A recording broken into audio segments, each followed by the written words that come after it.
world moves fast. Your workday? Even faster. Pitching products, drafting reports, analyzing data. Microsoft 365 Copilot is your AI assistant for work. Built into Word, Excel, PowerPoint, and other Microsoft 365 apps you use.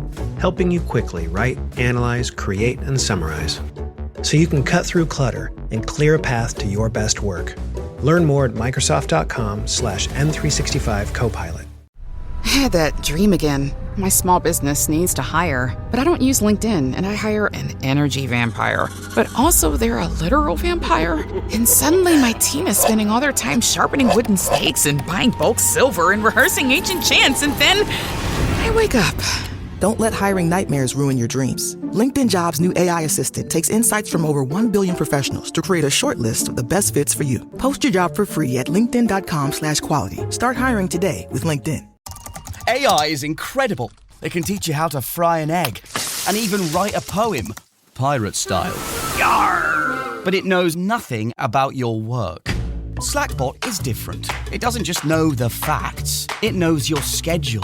It can turn a brainstorm into a brief. And it doesn't need to be taught. Because Slackbot isn't just another AI. It's AI that knows your work as well as you do. Visit slack.com/meet Slackbot to learn more. It's football season, and you can now get almost anything you need for game day delivered with Uber Eats. What do we mean by almost? Well, you can't get a running back delivered, but you can get baby back ribs delivered. A strong defense? No. A strong deodorant? Yes. A six-pack of abs? Nope. Six-pack of beer? Yes. Get almost anything for game day delivered with Uber Eats, official on-demand food delivery partner of the NFL. Order now. Alcohol 21 plus and in select cities. Product availability varies by region. See app for details. Imagine that this line represents the time. Present 1985. Future. Past. Prior to this point in time, somewhere in the past, the timeline skewed into this tangent, creating an alternate 1985. Alternate to you, me, and Einstein. But reality for everyone else.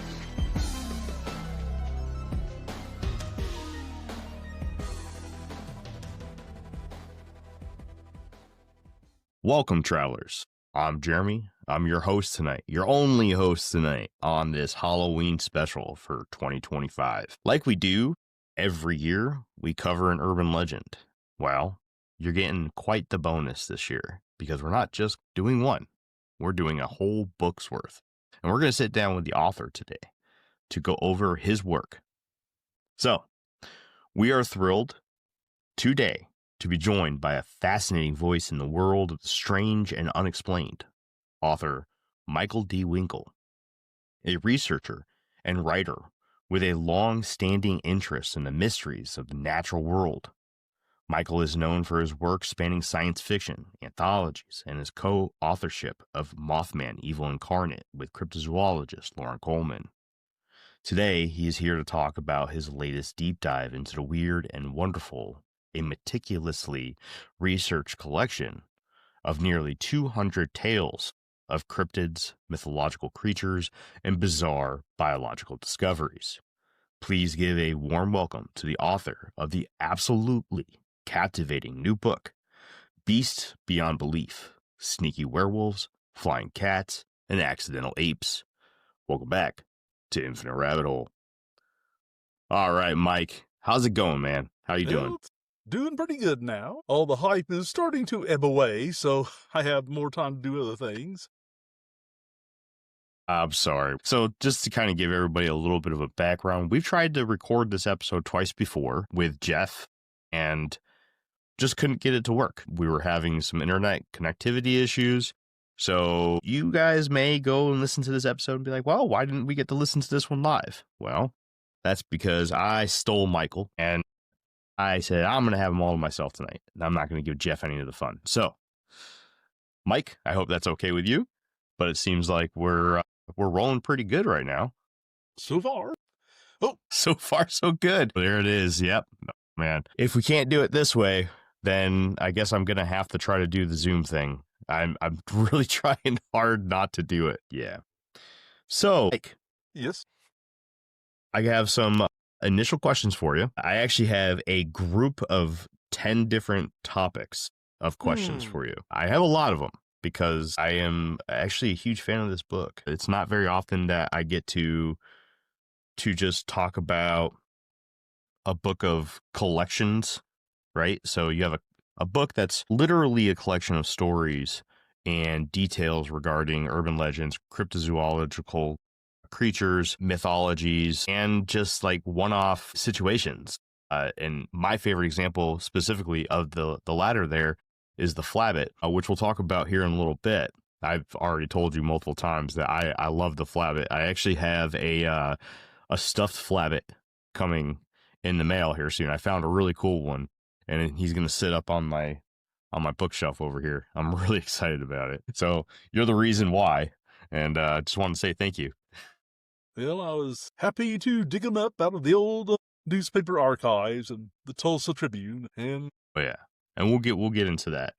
But for now, I just want to start off with some introductory questions, right? This way people can get introduced to you and understand a little bit about you and the origins of your book, right? So to start, your new book has a striking title, right? Beasts Beyond Belief. Sneaky werewolves, flying cats, and accidental apes. And for those that are watching the video, here it is right here. So when you go on to Amazon or wherever you buy your books, this is the cover that you're looking for. It is phenomenal. I have a couple of pages tabbed for research purposes for later projects. I will be using his book heavily. But when did you realize you had a book-length collection of these incredible tales on your hands? well, I've been collecting all these stories since the late 60s, I suppose, and I was always interested in animals, so I would notice if something had to do with an animal. I mean, besides, obviously the cryptids, which are strange animals not recognized by science, but people reported the ghost animals, and especially dogs, and animals seem to have bad encounters often with the paranormal, just like human beings. So they just accumulated with everything else, and I started picking them out and putting them together. I noticed little things like, boy, these cat ghosts are a lot stranger than most of the normal ghost stories you hear about. It really is. Speaking of, just while we're on the topic of cat ghosts, there was one story that you included. Now, forgive me, I haven't read your book in probably over a month now. It's been a minute, but there was a story in South America, somewhere in South America. Am I correct? Or Latin America, somewhere in that area, regarding a flying cat. You want to talk about that one a little bit? See, the main flying cat story I can think of was actually in the South Pacific on a small island. Well, maybe okay, you're right. It was one of the Malaysian islands, right? Yeah, you see. Of course, I've forgotten the name of the island already, but it was near Tahiti because the main person met the Queen of Tahiti at one point. So Yes. in fact, I could probably flip through this book and find it in a second if it's... It was interesting because we've covered Phantom Black Dogs before on this show, and it had a very Phantom Black Dog-esque kind of detail at the end of it. So the researcher ended up coming across one of them with a buddy of his in his bungalow on the patio. And then I think it was the next day when the locals came running up and asked them to come over to the beach. Is that jogging the memory a little bit? Yeah, the island's name was Manga Riva, which isn't that famous, but again, it's near Tahiti. So, but Yes. This writer, he was an author as well. I mean, an artist as well, and even one of his paintings is in the Smithsonian, I believe. And he wanted to come to the island to learn all the customs and folklore and legends. And the people there told him that the spirits of the island liked him, and they gave him a name that meant like the friend of the spirits. And this friend of his, who's also an American, was very materialistic, and he had originally come to the island to build plantations and stuff, and that failed, and he married a local girl and just settled down. And his reason for not wanting to believe any of this supernatural stuff is because he was afraid he would just become totally native and like no longer a technological person of the 20th century. So sort of like two different types of personalities running into things. Yeah, on the island of Mangariva, they called one of their spirits their Tupapaus, and there was a particular name that they derived from that title for the gentleman with the last name Eskridge. It was Fiti T Tupapau. It's very interesting because the flying cat was very odd, and there were multiple aspects of the paranormal that accompanied it. It was that this flying cat was kind of curled up in a ball floating over his friend's head. That's how his friend initially discovered this thing. And then they both saw like this while they were out at the patio at his friend's bungalow. They saw this chalk outline man coming out of his like tool shed or something, like a garden shed. It's a separate kitchen is what they have down there. That's what. Yes, the separate kitchen. I mean, if you thought of a flying cat, you might think of one with wings flying around, but the description was certainly stood out when I was reading this book, and they said the flying cats looked like they were just lying somewhere and curled up by a fire. I've actually seen wax candles or decorative figures that are just like that, and like spin around like a frisbee as they were going by and going up into the trees, and there was the materialistic fellow who saw it first, and he just couldn't stand it anymore. He had to tell his friend, Mr. Erskine, and so I think they both saw it eventually, as well as the chalk outline man. Yeah. And all they could do is tell what they saw. And I've heard someone suggest that it was just a bat that flew by. They saw, or with a baby, and they saw the baby curled up with the mother bat, and saw the head of the baby bat, thought it was a cat curled up, and of course, I argue that people who are living for years on a South Sea island ought to know what a bat looks like, because that's one of the first living creatures that can reach an island, along with the palm trees or for the plants. We'll take a step off the islands here. We'll kind of just cover a broader range of topics here. The book covers a huge range too, from well-known cryptids like Bigfoot to much more obscure local legends. How did you go about deciding which of these creatures made the cut for the book? Well, the theme was mostly animals, so it wasn't just cryptids, but animal ghosts and just odd scientific things like trying to clone a woolly mammoth nowadays, and touching upon a coelacanth, which we know exists, but there were some odd details about its discovery. Basically anything animal related, if I could make it animal enough, like I think Bigfoot just barely rates as an animal. It's more like a hairy humanoid. So, and of course I had a lot of book to fill, so I just kept spreading out, and yes, you did. Anything seemed bizarre or odd or having to do with animals. That's why I like the word Fortean after Charles Fort more than paranormal or anything else, because that always covers everything, because Fort was interested in strange artifacts and objects falling out of the sky, and as well as psychic powers and monsters and disappearances. So anything under that umbrella, yeah, he was kind of a jack of all trades. That had to do with animals, that I went toward it. Yeah, he was great. I mean, he loved unknown, like I wouldn't say unknown, not completely understand branches of science as well. So like he was big into quantum physics and radio signals and a lot of really cool things where back in the day when he was alive wasn't very well known. I mean, we still don't really know quantum physics that well. We have a much better grasp on radio technology now, with the ultra high frequency, very high frequency, and then all the low frequency waves. But back then that was pretty mysterious to him, and he really was a literal jack of all trades when it came to the world of the unknown, mysterious, and frankly, the Fortean, which is great. But you've done an incredible amount of research on this book. Can you walk us through your process for researching, let's say, like the accidental ape or vampire cat? And are you consulting classic cryptozoological texts, obscure local folklore, or are you using some sort of different source for all your material?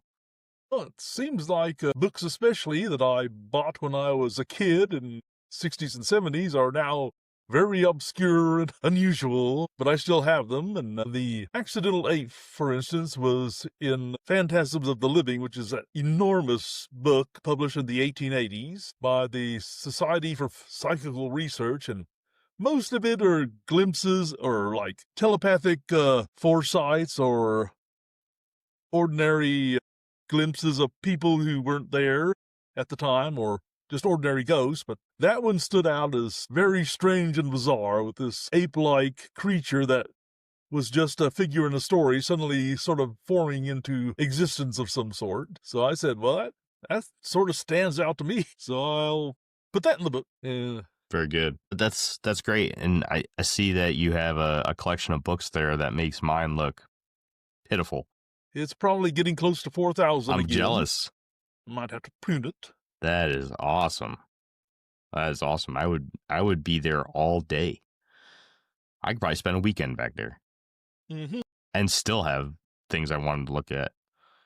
And there were like little kids' books from like the Scholastic Book Company that I'd send off for when I was a little kid in grade school, because they come out once a month with their little catalog of books, and you can put some titles there and get them for like 60 or 75 cents. I'm still trying to find the origins of some of the stories in those after 55 or 60 years. And oh, yeah. Oof. Finally tracked down some. A lot are just accidental. Like I'll buy here's a famous old book. There's that story. The Hideous Glowing Maggot of Doom. Yes, I've been looking for that for 50 years. Hideous Glowing Maggot of Doom. I love it. Should have put that in there. That is awesome. They always tell you there's a catch, a compromise, an asterisk. Terms apply. See store for details. May be less than advertised. May vary by mood. Probably. Sprite Zero Sugar? It's different.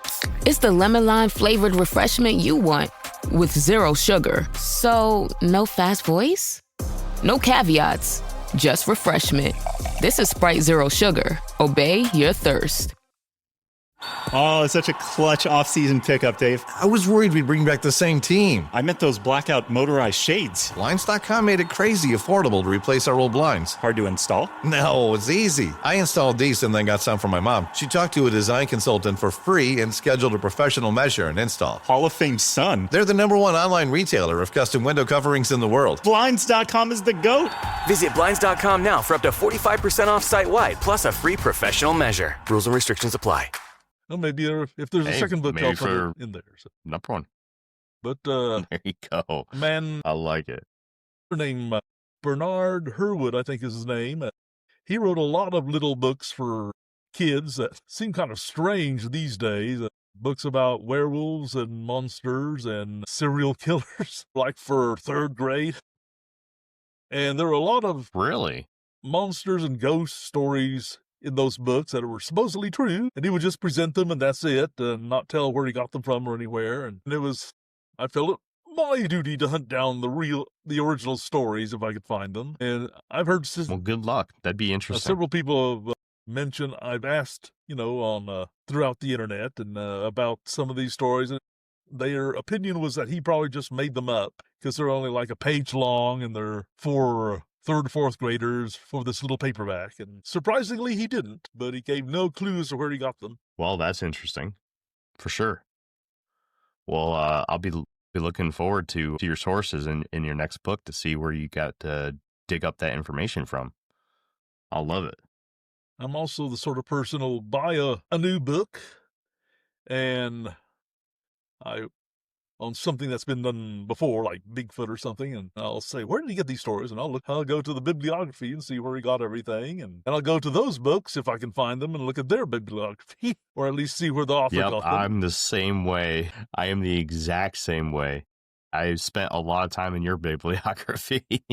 You put them, I believe you had them at the end of each chapter, right? Yes, you did. Easier to keep them together that way. I like it. It's a good format. Very good. So how did you get into the love of the mysterious creatures and the stories behind them. Where did Mr. Winkle get his affinity for this material? Well, I always liked monster and ghost stories and on TV, and I'll often say that my earliest memory is being plopped down in front of a TV when I was probably like barely 3 years old, and the all the aunts and uncles were stepping around and talking like giants, and the TV itself seemed to be as big as a barn to me.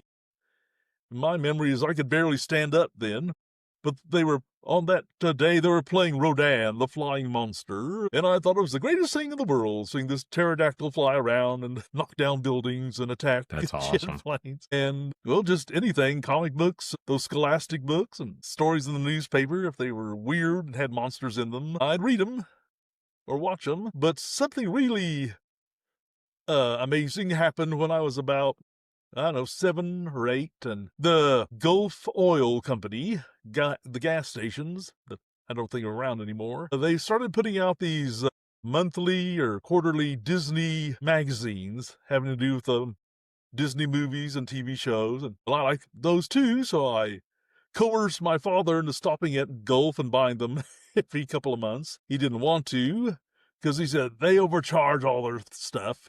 Which is strange, because he was the head accountant for Gulf Industries. Well, he would know, but I got a hold of one. It was a Halloween issue, and it was about famous ghosts of the United States. And I was reading this article, and they were treating them like they were true.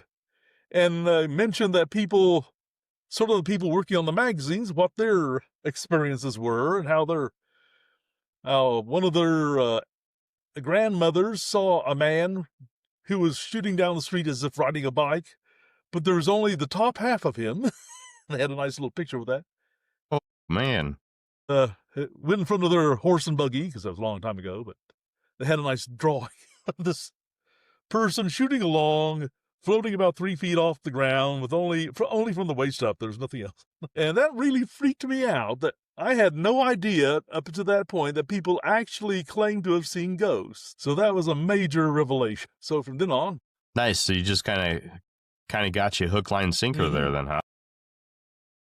It's only been So a have year you or so ever had that I an actually got a experience hold yourself? of a copy of that very magazine, so I have it now. Well, that's cool.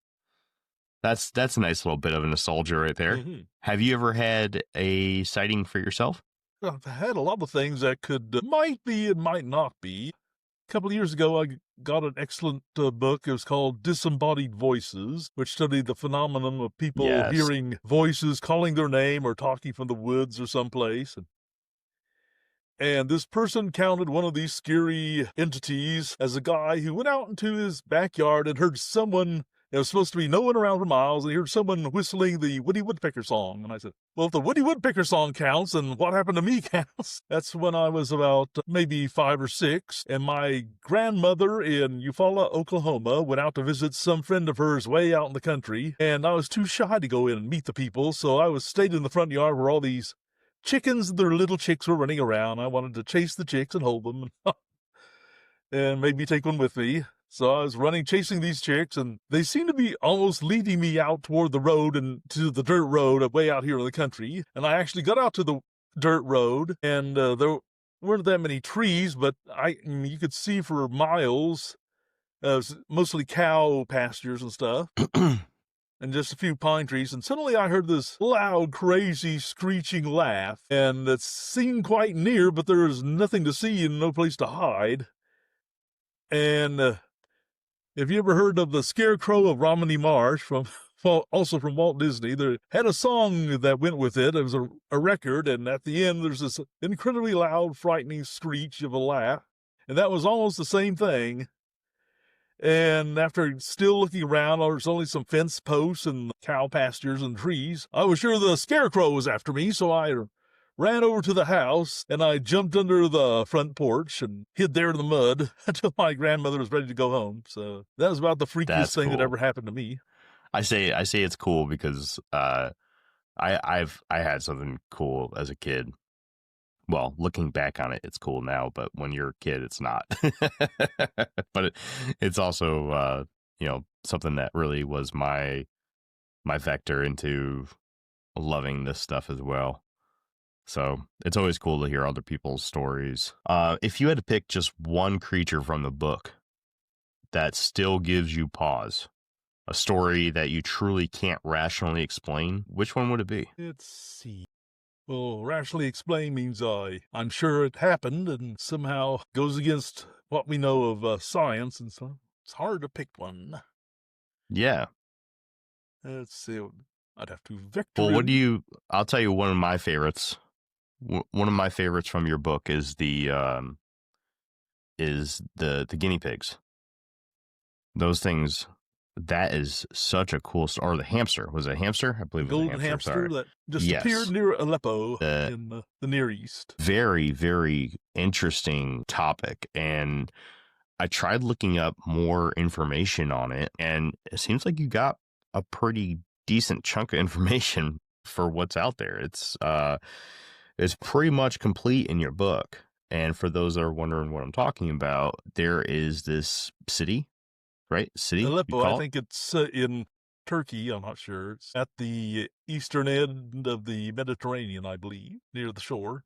Well, there is stories or examples of people seeing wild golden hamsters in the city, and they only have these encounters with these golden hamsters I can't remember exactly what the time frame was, but it seemed to be regular intervals. There you go. About 30. So a golden hamster, it doesn't exist in the wild, right? Outside of this one city. Just around this one city. And the city it's and the hills around it. And the city itself and they only see it in the wild every 30 years or so, which then you bring up the idea of John Keel's windows theory, which is basically the theory that parallel worlds or a world parallel to ours comes into contact with ours, creating a sort of a window into, or I guess like the modern term for it would be like a portal, right? Where the two, it's like a doorway between them, if you will, that opens briefly, and I suggested a really small portal for hamsters running through. For the little hamsters, right? So the theory that's kind of talked about regarding Aaroni's hamsters is that they could potentially be from one of these parallel worlds and coming over to ours during, one of these regularly intervaled events described by John Keel, where the membranes of the two universes come in contact with each other, creating a window roughly every 30 years, which is absolutely phenomenal. I love that. I love that so much. Well, it's I really even do. different than other supposed creatures coming through, because I'm sure golden hamsters are one of the most common pets in the world, and all of them are descended from one family, one mother and its children, that was caught about 1930 or so. And the others that have been caught since it's only happened a few other times in history, but that's such they could probably take over the world if they were left untreated, unchecked, and kept multiplying. I'm sure they would. But that's such a common animal and pet, might have a bizarre origin. This seemed pretty extra interesting. And that's another story from my childhood, since I read this book about pets about 1968 or so, and just had an aside about how all these golden hamsters and all the pet stores in the world came from this one little family, and it's never been seen before or since. That is so cool. It really is. It makes you think. It really does. Like they say that there's a lot of theories about Loch Ness Monster, Nessie, being one of these window or parallel world creatures too, where the phenomenon just occurs at a much higher rate than 30 years, like the one in Aleppo. I don't know. It's a very, very interesting theory, and I've talked about John Keel so many times here on this podcast, and I can't recommend it enough to my listeners. You really need to go and step out and check out John Keel. If you haven't read all of his work yet, you really need to. I mean, there's some really obscure stuff that probably could be skipped over, but I mean, everything from judo on really is just amazing stuff. Just to go along on his journey of discovering his love for this stuff and discovering that there's things out there that we can't explain is fascinating. And to hear some of those theories, I mean, I don't know if we'll ever have a mind like John Keel again. I hope, I hope I'm wrong, but it would be really cool for somebody to get out there and do the John Keel thing like he did. And I have a project that's been going on for 50 years or so, and partly inspired by a dream I had. And the dream was when I was 11 years old, I found Strange Creatures from Time and Space, which is one of his books. And I dreamt, and I'm sure you have it back there. I do. And I dreamt I'd found a book, and it was the expanded edition of Strange Creatures. I even remember what the cover looked like.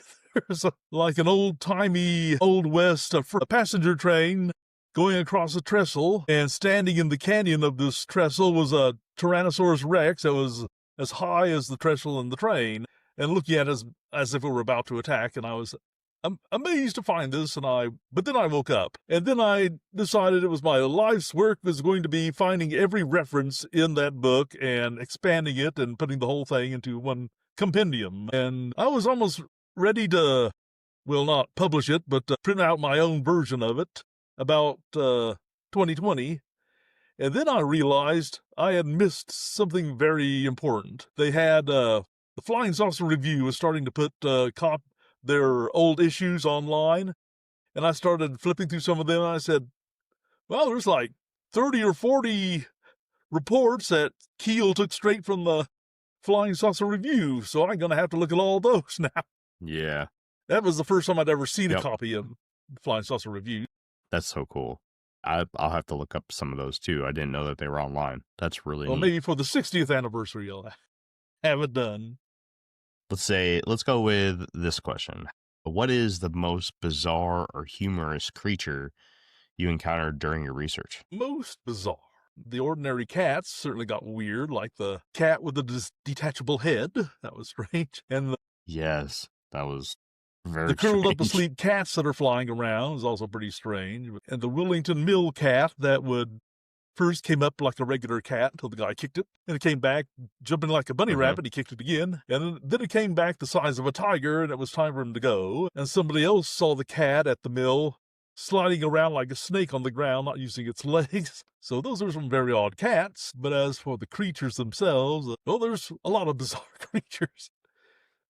It's hard to pick from all of them.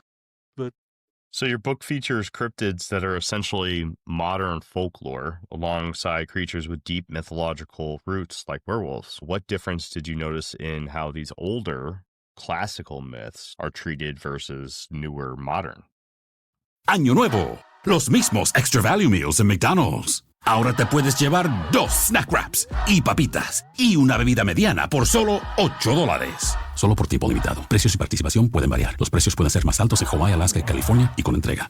Myths or lore. Well, by modern people, of course, the older the myth, the more obviously it must be fictional or mythological.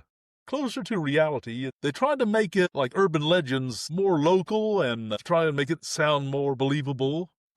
Because a lot of people don't believe in these monsters or ghosts or anything when they take people out to try and scare them on lovers' lanes. So they have to try and make it sound a little more, but not much more believable. But they'll still convince people there's a goat man out there or something. Go looking for it. I'm not sure how much the people of ancient times believed in their own mythological creatures, like if they thought there was a Gorgon out there somewhere and were afraid of it. Medieval legends are different because most of those were believed in at some point. And of course, I've found people who absolutely did not believe me when I told them that these urban legends were false.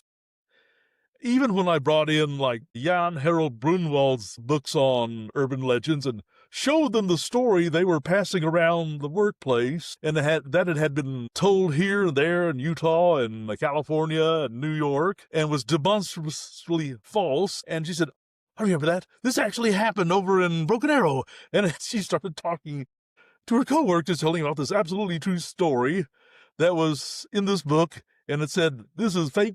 So there are people who really take them to heart, I guess. Oh yes, definitely.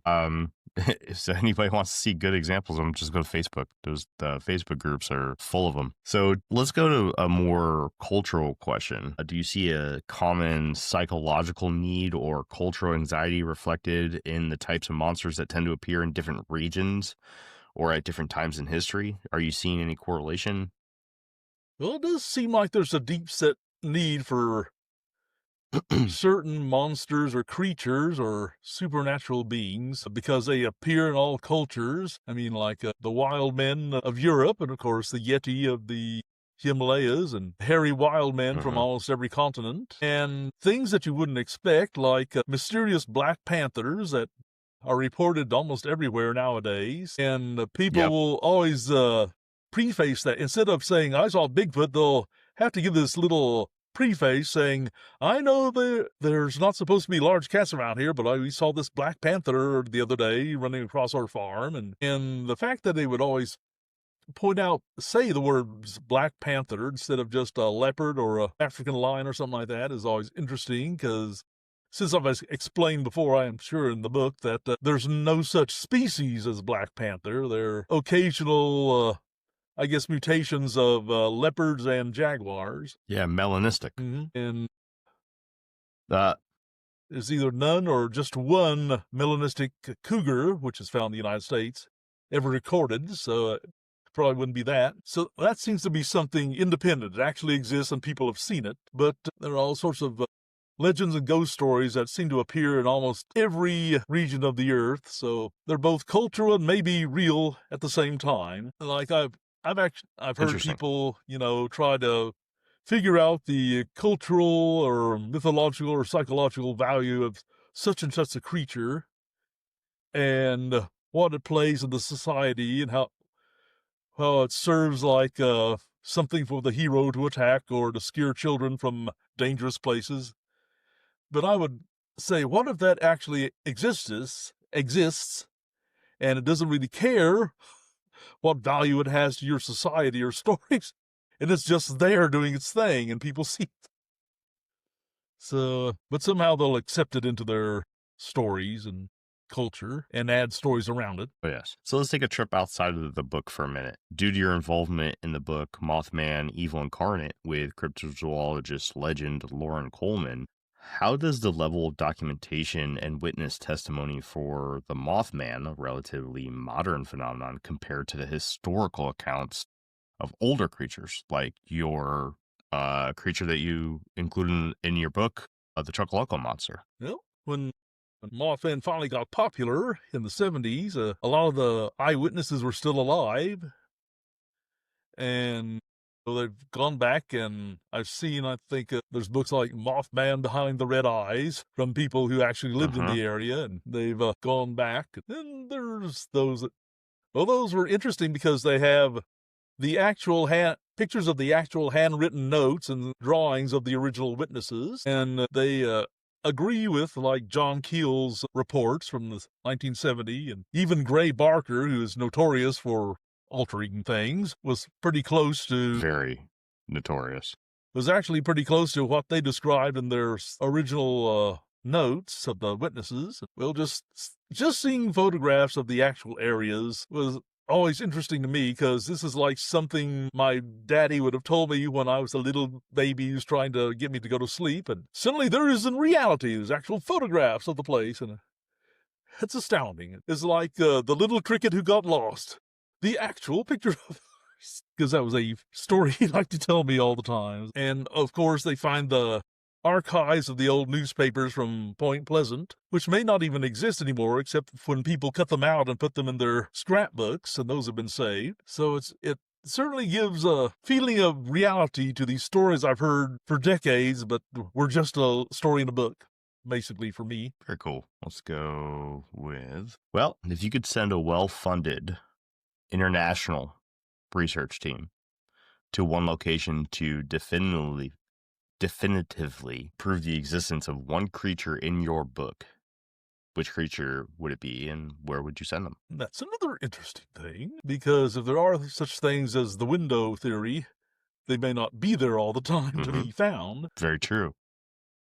I sort of suspect that some of the cryptids from South America and Central Africa may be physically there most of the time. Possibly something like Talk about like a Makele and Bebe? Yeah, no, it's like the idea of a giant ground sloth still being alive in the Amazon. Well, several creatures could be alive in the Amazon and that we don't know about that are quite spectacular. The giant ground sloth, that's the Mapiguari, right?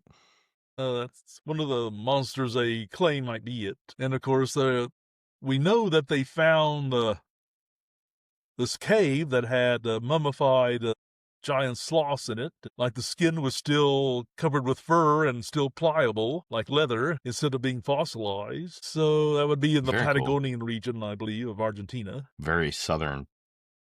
So I would probably send us an Very expedition somewhere, either the Amazon or Patagonia, and looking for, ground sloths or the Sasquatch-like creatures that like to rip apart cattle. Well, then you could probably put a big net in the river, Amazon River, and catch something you've never seen before. That's probably true too. Yeah.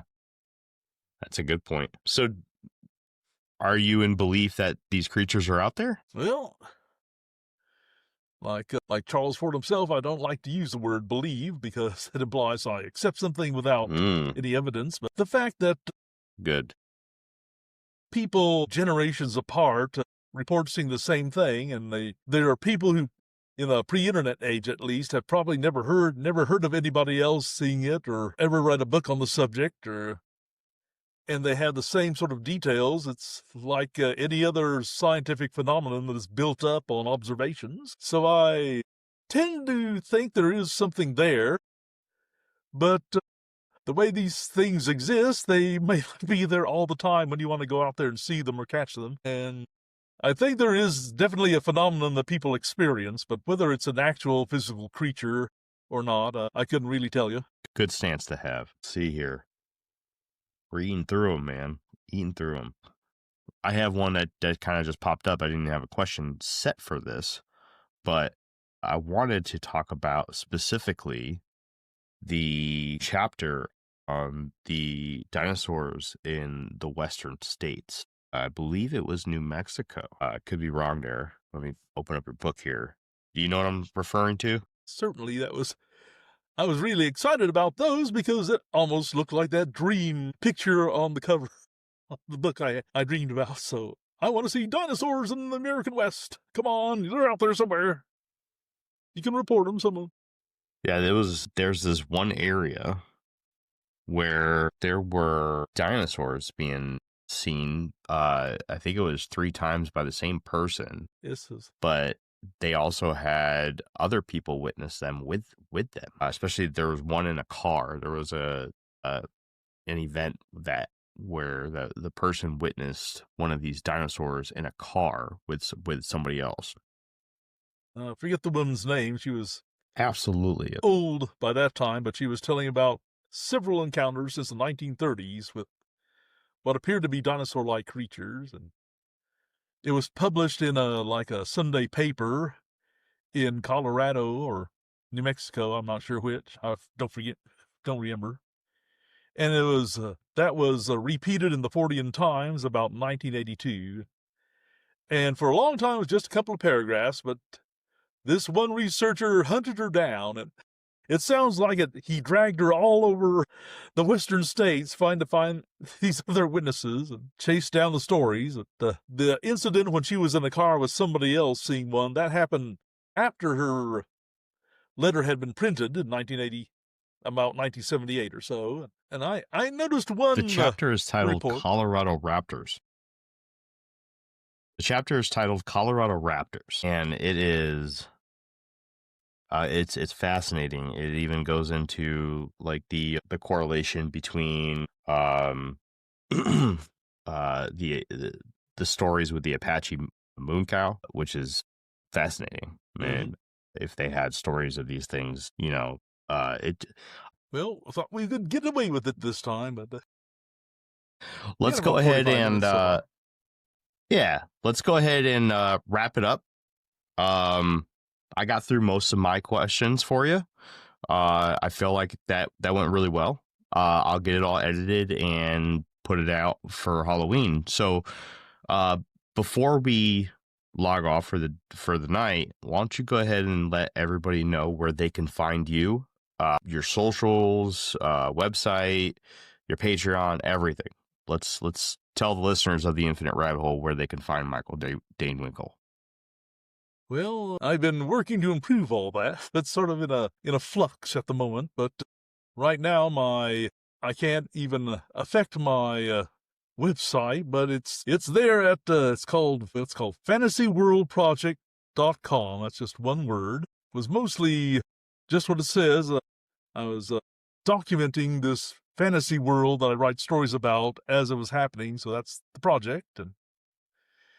And Patreon, I'm also under Fantasy World Project, I believe, but if you go in and type in Michael Dane Winkle, I'm sure it'll show up. And I don't even remember a lot of the call numbers of, like my, let's see, and my publishers has been saying, get on more platforms. Well, I think your website's good enough. I'm on it right now. This is pretty easy to get through. I don't see social links, but any social links? Nope, I don't see any on here. But you have plenty of stuff on this website from all of your books here. This should be able to get to Patreon from there. And let's see here. Yep, I do see the my Patreon. My blog should be a link to my blog that I just sort of set up. All right. Yep. All right. I got. All of which need to be updated. Well, Michael, I appreciate you. I really do. I'm happy that we were able to get this interview in. I can't say it enough. Anybody listening to this, there's a reason why I dedicated the entirety of the Halloween special to Michael and his book. The book, once again, is called Beast Beyond Belief. If you're looking for a book that encompasses all of the unknown, this is really good for you. And it goes beyond the common, everyday talked about cryptid, Bigfoot, Mothman, a chupacabra, right?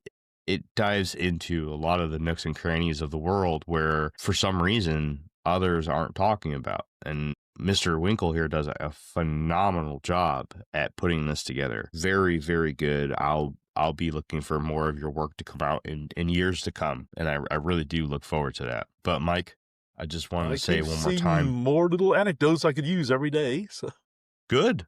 I hope it keeps coming to you. But I just wanted to say one more time, thank you so much. Thank you. I love the book. It was a great interview. Learned a lot from you, man. Whether it was tonight or over the time period I was reading your book, I really did learn a lot, and I look forward to learning more from you. Thanks for all your kind words and how you've been spreading the word about the book. Well, yes. I told a lot of people about it. A lot of people.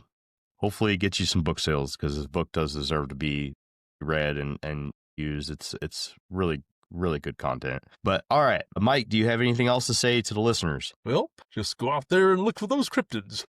All right. Maybe you'll be the one to catch one. All right. An easy one, like a little rabbit with wings. Yeah, like the flabbit. I love it. All right. Well, that has been another episode of the Infinite Rabbit Hole podcast. Happy Halloween, everybody. Stay safe out there. Watch your kiddos, and try not to eat too much candy. What am I saying? Go ahead, eat it. Eat it all. Just eat. I'm gonna overdose on Reese's peanut butter cups anyways. I can't tell you not to do something, but I'm gonna go do it myself. So until next time, travelers, my name is Jeremy, and I'm the host of the Infinite Rabbit Hole. And we'll see you right here in the next fork in the path of the Infinite Rabbit Hole. Bye, everybody. Good night. Hey, everybody. Thanks for checking out the Infinite Rabbit Hole podcast.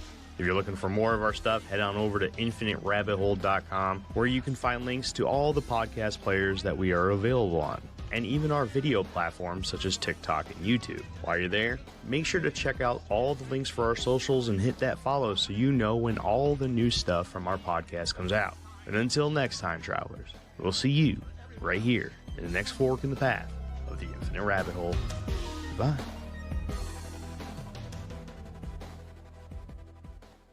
Well, the holidays have come and gone once again, but if you've forgotten to get that special someone in your life a gift, well, Mint Mobile is extending their holiday offer of half off unlimited wireless. So here's the idea. You get it now, you call it an early present for next year. What do you have to lose? Give it a try at mintmobile.com/switch.